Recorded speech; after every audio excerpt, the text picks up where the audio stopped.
warm welcome to Amberger's Smackdown. I'm your host J. Christoph Amberger, and we're here to improve the world. Back in June of 1982, I remember it was a bright and for my Central European tastes unusually hot day.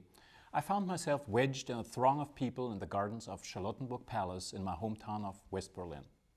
We were waiting for a controversial US president to take the stage, a man derided by smug Euro-leftists as a cowboy for being American, for not being a liberal, and for not being overly receptive to having US policy dictated to him by the neo-pacifist rabble that was barely being contained outside the palace boundaries by riot-hardened Berlin policemen. Berlin had mobilized to welcome Ronald Reagan. And when I say mobilized, I mean mobilized. Counterculture riot tourists from West Germany had been descending upon the city for days via car and train, waved through by East German border guards whose purpose in life was to terrorize normal travelers. They wore motorcycle helmets and PLO headscarves, carried Molotov cocktails, cobblestones, bicycle chains, and 2x4s. The airwaves were filled with an anti-American ditty performed by an aging fool. The late Joseph Beuys, most famous for creating art from coagulated lard and having a tame coyote defecate on the Wall Street Journal, was singing his mawkish "Wir wollen Sonnenschein und kein Regen." We want sunshine and no Reagan, Reagan being assonant with the German word Regen for rain. On the streets during their all-day Molotov cocktail party, they were protesting against nuclear energy, the Berlin Senate's housing policy, and for world peace, of course.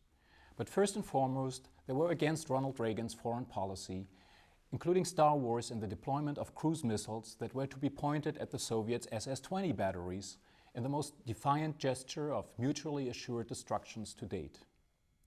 When Reagan died in 2004, I was surprised to hear the outpouring of rose-colored nostalgia in the American media, even from journalists and politicians for whom the Gipper had been the incarnation of the Antichrist while in office. People who had made a career of scoffing at the supposedly simplistic coinage evil empire, and whose every second word had been Iran-Contra from 1986 to 1990, opportunely outed themselves as closet Reaganistas, at least for as long as the Gipper lay in state. Looking back over Reagan's presidency, it quickly becomes apparent that it shares certain characteristics not just with other US presidents, but with other multi-term leaders of Western nations. France's smarmy Jacques Chirac spent 12 years in office. Germany's Helmut Kohl was elected and re-elected to 5 terms. Britain's Iron Lady, Margaret Thatcher, was in office for 11 years. None of them started out as actually popular with the majority of the electorate. All relied on external events to get them elected for multiple terms. Chirac's anti-American posturing in 2003, Kohl's presiding over reunification in 1990, and Thatcher's pounding of Argentina over the Falklands in 1983. But all their tenures ended on a squawk, leaving voters with a bad enough taste in their collective mouths to set the stage for the opposition to take over power and hold on to it for the following decade. Even their most fervent supporters were glad when they didn't let the doors hit them in the back as they returned to private life. It's the same with American two-termers. Reagan's presidency will always be marred by Iran-Contra. Much like Clinton's second term will continue to be poisoned by his public perjury in the Monica Lewinsky investigation. President Bush, too, is learning that for lame duck presidents, all the chickens of the first term are coming home to roost, leaving him with plenty of egg on his face by the end of his second term in office. It's not even due to the shameless mixing of metaphors. It's natural. After the first 4 years, the good ideas that the candidate brought into office are already old hat.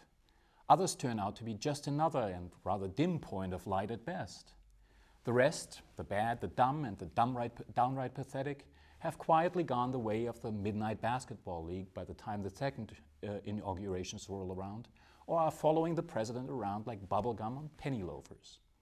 People too get worn thin, old, gray, their staffs rotate out and are replaced with second and third growth. And the accumulated minor sins and major missteps, the omissions and overindulgences, catch up with them starting year 6, turning the final year of any multi-term presidency into a mixture of freak show, amateur whodunit, and Stalinist show trial. Which is why I would like to make the following proposal. I call it the 50% solution. Let's set a positive example for the rest of the world and make sure that multi-term presidencies remain one for the album. Simply reduce the second presidential term to 2 years instead of the conventional 4.